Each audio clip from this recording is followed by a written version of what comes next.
here to talk about human creativity, how to find it, how to sustain it, and why that's worth doing, particularly at a time when there's so much noise online and everybody has access to generative AI tools at their fingertips. So thank you both for being here. Andrew, I'll begin with you. I think we have a lot of founders in the audience here, and many of them are understandably focused on building out their tech stack, maybe raising money for their companies. What's at stake for them? Like, why should they focus on cultivating creative thinking in their company's earliest stages? Yeah, hi everyone. Thank you for having us. I mean, I think like creativity is one of those things that if you don't embed it early on in your process or in the early stages of building a product or a brand, I think you'll always end up chasing it. Like, it's one of those things that I think like when brands are more established and they kind of, maybe they've managed to scale and have success and they've got the operational rigor down, is you'll often see them now trying to kind of like infuse the innovation, the creativity, the disruption into the organization because, you know, it's maybe sometimes it's missing. And I think like an early stage company, I think it's even more important because you're naturally going to go on a pathway where things are going to change, you're going to have pivots, you're going to have product shifts. The more you can build in a creative mindset will allow you to kind of like navigate those waters and build a culture that kind of, I think like embraces that and it's, you know, in a real like, you know, magical way. That makes sense. And Chris, this challenge of building this creative mindset, as Andrew put it, is not a new one. It's been with us for a long time. But what's different about that challenge today as we sit here in 2026? Yeah. Well, I guess the process of creativity kind of remains the same, right? Being creative is the same, but the environment that we're in is changing, and it's very different. So anyone who's done like a creative process knows that it kind of goes in this U shape, and you sort of start at the top, you're excited about what you're doing, and then you sort of start to go, oh, this is actually kind of hard, and then you hit that chasm, that low point of like, oh man, this is real hard. I don't know what I'm doing. I don't know that I can solve this problem, and slowly you start to get to a solution, and you get to that high point again, and then the next morning you wake up and you go, oh, I'm not sure if this problem or this solution is quite as great as I thought it was. And the problem about today, or the thing that's happening today, is that the environment means that we're kind of surrounded by chaos, we're surrounded by disruption, we're surrounded by fear of technology, and so there are all these things that are sort of get in the way of like the core human innate things about creativity, which are that it's serendipitous, that it requires courage, that it requires a ton of belief, and it requires resilience because now this chasm is happening over and over again. And so all of those things become more and more important as we continue in this environment for creativity.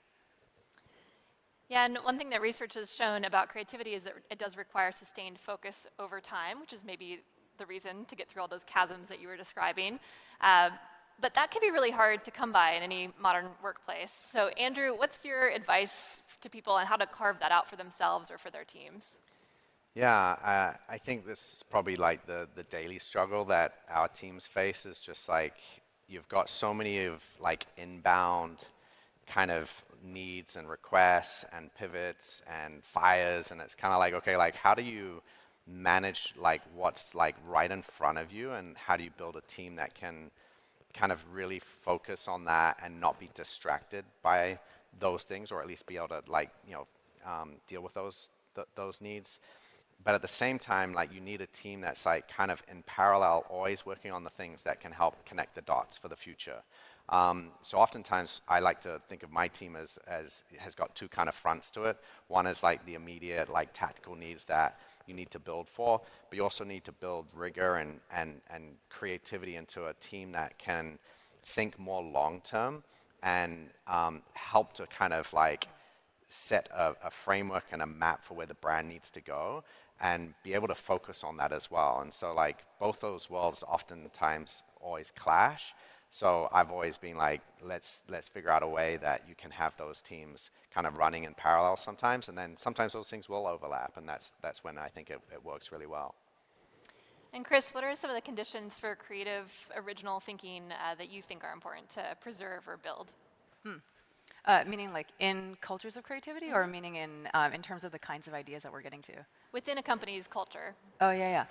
Well, I mean, there are all the ones that you hear about regularly, right? So there's a lot of creative safety, ability to find risk, fighting fear, creating confidence in people. I think one of the things that I notice a lot is now that I tend to be one of the more senior team members in a room with my team is I find that the most important time for me to speak is when I am most nervous about speaking. It's when my heart starts racing and my palms start to get sweaty and I realize something really needs to be said now.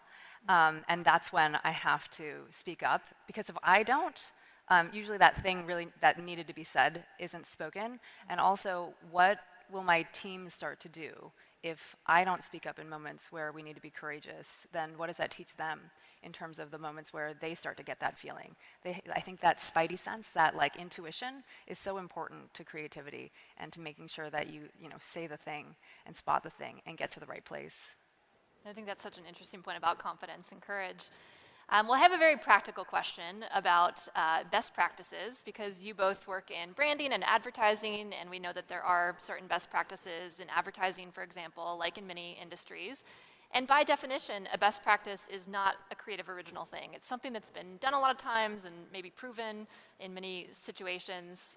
So Andrew, I'm curious, how do you think about best practices and folding those into this creative process when you're always trying to get people to think outside the box and come up with fresh ideas that haven't been tried before? Yeah, I mean, maybe I think of the best practices in a very like practical sense, because I see those as being like formats and containers and templates and things that are usually driven by there are certain ways in which a platform works, or best practices around a piece of communication, whether that's a piece of content or a TV commercial, a on-site activation, a digital experience. They all have like a certain element of parameters, which I think for the creative process is actually very good. Like, if you know those best practices, it allows you to kind of like put some of those things to the side and then just allow the creative ideation and the work to kind of be a little bit more pure, as long as you're then mindful of like how those then translate into those best practices. And I think like a lot of the mistakes that I see happen is more because maybe those best practices, or the things that seem a little bit more obvious, are just are being missed. And that's when it's kind of like, oh, there's a misalignment of an idea or an audience or a moment in time and culture. And I think that's actually where I think the creative process gets tripped up, is like not having those principles like down and figured out. Well, a similar question for you, Chris, on performance data from past campaigns. Like, you work with a lot of different brands. How much can you kind of use data from past campaigns and how they've performed to inform your strategy going forward? Does that limit creativity to some degree, or do you find that a helpful constraint? Yeah. It's helpful to an extent, right? I think naturally as humans, we always want the new. We want something new. But the truth is that humans only want this much new, and they want this much familiarity, right? And I think I see it the most in the invention side of our business. So when you look back in history and you start to think about, like, Kodak actually were the first ones to come up with a digital camera. We just weren't ready for it at the time. Microsoft made the first iPad, but we weren't ready at the time. Does anybody remember WebVan? WebVan were the first to deliver groceries, but at the time, nobody wanted to buy their groceries online. And I think when I think about SYLVAIN, I think one of my favorite inventions from SYLVAIN really was Chobani Flip. And Chobani Flip is like 90% familiarity, 10% new. It's the same like 2-canister container of yogurt. All you do is, instead of filling the second canister with like fruit jelly, we filled it with toppings. And you just flip those toppings over onto the top of your yogurt, and you get, rather than morning nutrition, you get an afternoon snack. And then it became also like a dessert, and it also became a kids product. It was one of their most successful products. I mean, it still is one of their most successful products, because it's mostly familiar and just a little bit of new. I think that's the trick. Yeah, that's a good way to think about it. I like that. Okay, well, I do want to talk about artificial intelligence, especially with you, Andrew, since we have you here. I'm curious, have the two of you found clever ways to use generative AI tools in particular to not replace the creative process, but to enhance, extend it in interesting ways with your teams or in your own individual work? I mean, I'll start. I think like, and we were talking about this earlier, it's like there's so many different use cases that I think the creative teams discover, and I think it really depends on the individual in terms of like what part of the process they are really interested in terms of like using AI tools. For some, it's really about like the exploration and the creation side, and then for others, it's about using new tools to help offload some of the maybe the more operational elements of their job that they don't want to spend so much time on. One recent one that the team was playing around with recently was just around, as we think about like doing an out-of-home campaign, an art director has to kind of figure out like, okay, where do all these assets like need to live in terms of like, different formats, different sizes, different ratios. And oftentimes that's like quite a laborious kind of production task or studio task to kind of lay out those templates. And so one of the team members just kind of created a quick plugin with Figma and Codex and was like, here's all the specs that you get from the vendor, hundreds of them, go and build out those templates in Figma, and then populate the assets. And then from there, obviously that work stream truncated, much more quickly, and he was able to spend more time then thinking about, okay, like how do those assets then look in situations? So find a way to actually then show those locations in environment with the actual asset there, and spend more time actually going through the process of evaluating whether those were the right images for the location, which generally would be quite challenging to do unless you're doing a specific site visit across 100 different out-of-home placements. And so that then became a little bit more of the creative process that he was able to lean into, was like actually the curation part at the end of that. But the upfront was accelerated and didn't have to really do all of the the versioning piece of it. Yeah, the grunt work there. And then Chris, I know you have an interesting example about diversity of thought and how your team tried to use generative AI to introduce more of that into one of your processes. So what can you tell us about that? Yeah. I think you're talking. So I guess in our work, we're usually working in the world of business, right? And so in order to come up with new ideas in the world of business, I tend to look outside of the world of business at things like academia, at history, at science. And so one of the things that I have historically done all the way through my career is talk to different experts outside of my area of expertise. And so, but instead of recruiting like a gold medalist water skier to talk to them about confidence, now I can just ask my AI and say, hey, this is a problem that I face. Please act like a panel of specialists. Will you be a philosopher? Will you be a psychologist? Will you be an art historian? And come back to me with solutions that they would have given me from their aspects of life. And it might not give me the exact solution that I need, but it's the inspiration, right? It's the pop that you need in order to get you to a new place, which is always fun. And then the flip side of that question, of course, is what are the aspects of human creativity that these tools cannot replicate? What are the parts that should stay with us and that we can kind of lean into to continue to preserve our value as we work with them more? Either one of you. Yeah. I mean, I think for me, again, like I always come at it from like the point of view of like, how do you get the most creative outputs from people? And so like I often focus on the human emotion of the thing that we're putting out into the world, and spending more time thinking about how humans react to things as a way to kind of guide a creative process or an idea. And I think like that's something that, again, anything that's tangible is something that cannot not necessarily be replaced by AI. But I really think that like the act of making is still very much while you may have new tools to make things with AI, I think the curatorial process, and if you talk to creative people in general, I think like a lot of people like the end result of seeing their creation out in the world, and maybe that's just a personal satisfaction, or it might be because they see how the world interacts with that thing.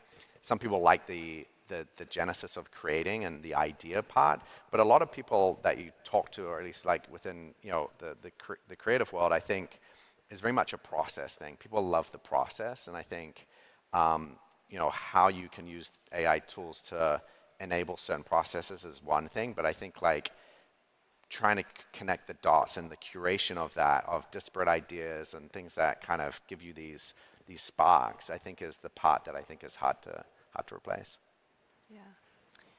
And are there other ways not related to artificial intelligence that the two of you find have worked to sustain, build creativity within your own teams, especially when you're working with a group or with teammates over a longer period of time? Yeah, it's kind of funny. We live in a digital world now, and so a lot of our work is remote. And I'm realizing that the serendipity of creativity, it's hard to find when you work remotely. And so, ironically, one of the very simple solutions that has gone a long way for us have just been chat threads. And we have these certain chat threads that just go off in our company, and they create funny serendipity. We have one that is hot takes. So, and you can imagine a team of strategists and designers, like there's a bunch of debate that happens on the hot takes thread. Yeah. We also have a thread around our work in the wild. So whenever somebody sees our work in the wild or things like that, they post it, and it just like gets energy going and like riles up conversation. Another one is the project resources thread. So the project resource thread, like people can either throw a question out to, we call it the machine, but it's us, we're the machine, and they throw out a question, and everybody will respond back with all these different ideas, questions, answers, different solutions. And sometimes, if on a project somebody comes up with a new technique or a thing that worked really well, they'll just post it up on the project resources thread, and it's just a nice organic way. It's like the water cooler, but it happens digitally. And that sort of provides some of that serendipity that creativity really needs. Yeah, it's like a seed of an idea, or like you're prompting humans, you're prompting the other humans in that case. Yeah. I like that. That's a great example. Andrew, I have a question for you about working in a creative role at OpenAI. It's such an interesting position you're in. This company is trying to scale massively. It's trying to optimize the heck out of itself, I'm sure, thinking a lot about efficiency. What's it like for you to work within a tech company, an AI company like that?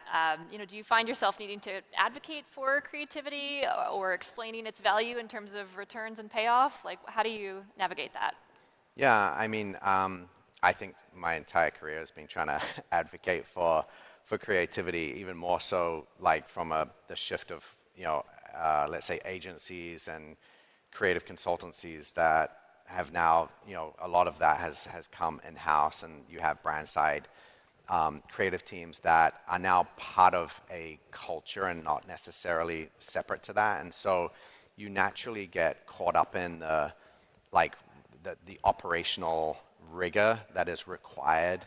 And it's a tough thing for a creative organization to sometimes try to incubate itself a little bit from that, and it's not to be like, here's the group of people that are sensitive, creative types that are not able to deal with larger business issues. It's more about how do you give those teams the space to be able to create, and not treat that same organization where it's all about creating efficiencies and ways of working. And I think you don't always get a very good product that comes out of that. I use the analogy of the Kraft cheese singles. Is if you want something that's highly processed, okay, well, would you prefer a 20-year Gouda cheese, right? There is an element of that happens in every organization. And so I think it's really important to kind of advocate for the brand and the role of creativity that is not always something that can be determined instantly, and to give the only way I know how to do it is to kind of put points on the table, is to demonstrate by putting work in front of people and kind of guiding them through where I think we need to go. And when you start to have work that people see internally, it gives them something to point to. And I think especially at a company like OpenAI that is still relatively, I call it, it's still a baby brand in the grand scheme of things. It's yes, we've been around for 10 years, but as a marketing organization and as a brand that's been out in the world, in the way that it is today, is really only the last few years. And so we're really in the infancy of brand building, and a lot of the things that we do are the first ofs, first brand campaign, first codex, campaign, things like that we have to help the organization realize the potential of what that kind of work can do. And once people see it, I think that creates the momentum moving forward. And then final question for each of you. As creative humans yourselves, where are you finding inspiration these days? And Chris, I'll start with you. So anyone who's talked to me lately knows that I'm finding my inspiration mostly out of tennis right now. I didn't play as a child, but have recently picked it up, and it's such an interesting sport because it's not just a physical activity. It's really it's very strategic. It's so mental. A lot of times, what you're doing is you're trying to figure out what's happening in the moment. How do you overcome what's coming at you? And then it's very emotional. If you don't believe that you're going to win, you're not going to get that point. And it's just point by point. And you kind of got to get every single one. Even like the best pros, they're only winning like 54% of points, right? So it's a lot of emotional strength to keep yourself going and believe that you'll win. And I think believing that you'll win is just a really important part, no matter what part of business you're in. And Andrew? I think for me, I try and strive to just get outside of the bubble. As much as we all love the jobs we have, oftentimes it's like I like to step out of that and not be so consumed by everything that's happening within the company or within the industry. And so I usually find myself outside in the outdoors on top of a mountain or in the water somewhere. And I think the best inspiration is the world around us and people and nature. So I'm usually somewhere amongst it there. Yeah. Well, I hope you all are feeling a little bit more inspired. And thank you so much, Chris and Andrew. I think that's all we have time for, but appreciate this conversation. Thank you. Thanks for having us. Thank you, everyone.